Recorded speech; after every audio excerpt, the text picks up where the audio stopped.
MDH chana masala.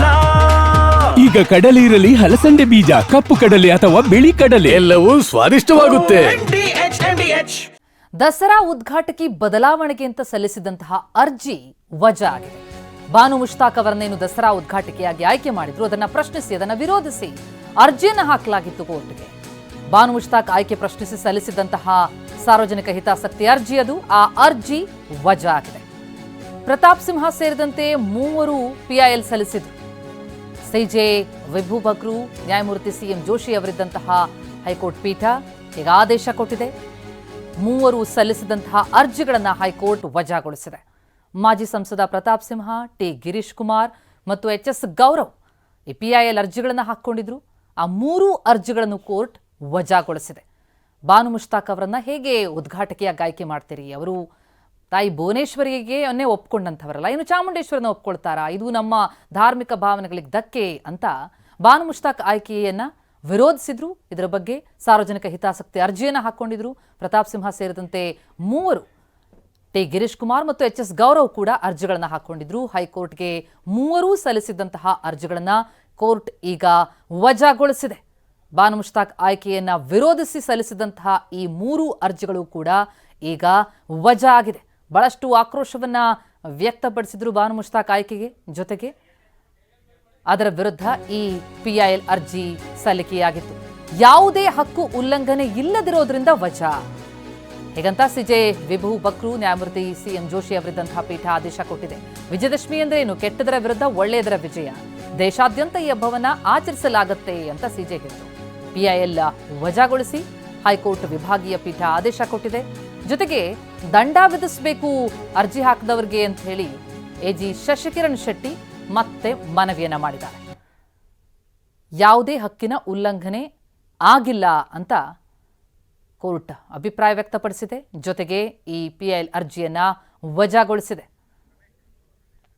ಇವಾಗ ಇನ್ನಷ್ಟು details ನೀಡ್ತಾ ಹೋಗ್ತಾರೆ ನಮ್ಮ ಪ್ರತಿನಿಧಿ ರಮೇಶ್ ಈಗ ಸಂಪರ್ಕದಲ್ಲಿದ್ದಾರೆ. ರಮೇಶ್, 3 ಅರ್ಜಿಗಳು ಕೂಡ ವಜಾ ಆಗಿದೆ. ಈ ಬಾನು ಮುಷ್ತಾಕ್ ಆಯ್ಕೆ ವಿರೋಧಿಸಿ ಸಲ್ಲಿಸಿದಂತಹ ಅರ್ಜಿಗಳ ಪೈಕಿ ಈಗ ಕೋರ್ಟ್ ಅದಕ್ಕೆ ಆದೇಶವನ್ನ ಏನಂತ ಹೇಳಿದೆ? ಯಾವ ರೀತಿಯಾದಂತಹ ವಿಚಾರಗಳನ್ನ ಅದು ಪ್ರಸ್ತಾಪಿಸಿದೆ ಅಂತ?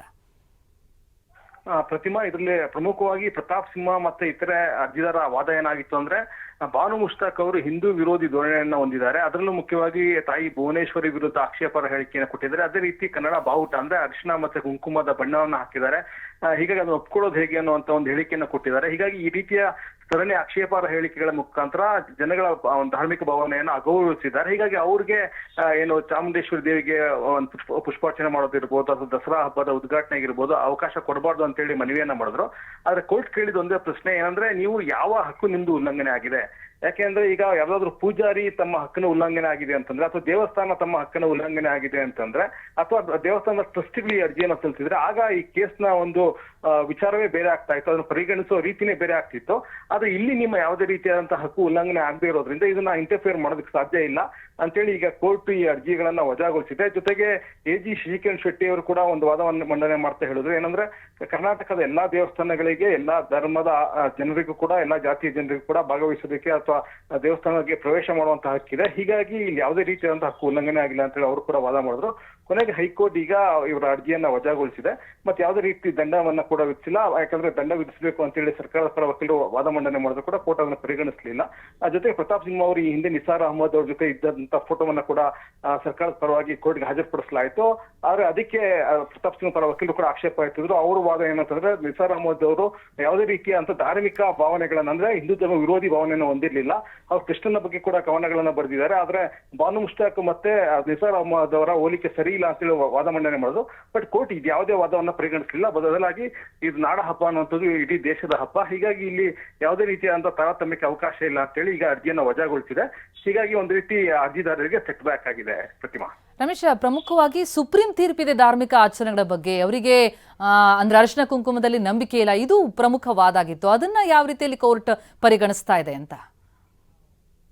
ಪ್ರತಿಮಾ ಅದು ಕೋರ್ಟ್ ಹೇಳಿದ್ದೇನಂತಂದ್ರೆ ಅವ್ರದ್ದು ಯಾವ್ದಾದ್ರು ಒಂದು ವೈಯಕ್ತಿಕ ಒಪಿನಿಯನ್ ಇದ್ರೆ ನಿಮ್ದು ಕೂಡ ಒಂದು ವೈಯಕ್ತಿಕ ಒಪಿನಿಯನ್ ಇರುತ್ತೆ. ಆ ವೈಯಕ್ತಿಕ ಒಪಿನಿಯನ್ ಅನ್ನ ನೀವು ಬೇರೆ ವೇದಿಕೆಗಳಲ್ಲಿ ವ್ಯಕ್ತಪಡಿಸಿ, ಆದ್ರೆ ಕೋರ್ಟ್ ಮುಂದೆ ನೀವು ನಿಮ್ಮ ಅಭಿಪ್ರಾಯಗಳನ್ನ ವ್ಯಕ್ತಪಡಿಸಬೇಕಾದ್ರೆ ಅಥವಾ ತಮ್ಮ ವಾದವನ್ನ ಮಂಡಿಸಬೇಕಾದ್ರೆ ನೀವು ಕಾನೂನಿನ ಉಲ್ಲಂಘನೆ ಏನಿದೆ ಅಂದ್ರೆ ಸಂವಿಧಾನಬದ್ಧವಾಗಿ ಯಾವ ಹಕ್ಕನ್ನ ಅವರು ಉಲ್ಲಂಘಿಸಿದ್ದಾರೆ, ಸರ್ಕಾರ ಉಲ್ಲಂಘಿಸಿದೆ, ಇದನ್ನ ನೀವು ಹೇಳಬೇಕಾಗತ್ತೆ. ಯಾವ ಕಾರಣಕ್ಕೋಸ್ಕರ ಅವ್ರಿಗೆ ನೀಡುವಂತ ಆಹ್ವಾನವನ್ನ ಹಿಂಪಡಿಬೇಕು, ಇದಕ್ಕೆ ಕಾನೂನಿನ ಒಂದು ಬೆಂಬಲ ಏನಿದೆ ಅನ್ನೋದನ್ನ ಪ್ರಶ್ನೆ ಮಾಡಿದ್ರು. ಆದ್ರೆ ಇದಕ್ಕೆ ಅಂದ್ರೆ ನೈತಿಕವಾದಂತ ವಾದ ಮಂಡನೆ ಮಾತ್ರ ಇದ್ದಿದ್ರಿಂದ ಅಂದ್ರೆ ಅವರು ಅಂದ್ರೆ ಹಿಂದೂ ವಿರೋಧಿ ಹೇಳಿಕೆಯನ್ನು ಕೊಟ್ಟಿದ್ದಾರೆ ಅನ್ನುವಂತ ಹೇಳಿಕೆಯನ್ನೇ ಇಟ್ಕೊಂಡು ಈ ರೀತಿ ಸರ್ಕಾರದ ಆಹ್ವಾನವನ್ನು ಹಿಂಪಡೆಯೋದಕ್ಕೆ ಸಾಧ್ಯ ಇಲ್ಲ ಅಂತೇಳಿ ಸರ್ಕಾರ ಕೂಡ ವಾದ ಮಂಡಿಸ್ತು. ಹೀಗಾಗಿ ಕೋರ್ಟ್ ಯಾವುದೇ ಕಾನೂನಿನ ಉಲ್ಲಂಘನೆ ಆಗದಿರೋದ್ರಿಂದ ಕೋರ್ಟ್ ಈ ವಿಚಾರದಲ್ಲಿ ಹಸ್ತಕ್ಷೇಪ ಮಾಡೋದಕ್ಕೆ ಸಾಧ್ಯ ಇಲ್ಲ.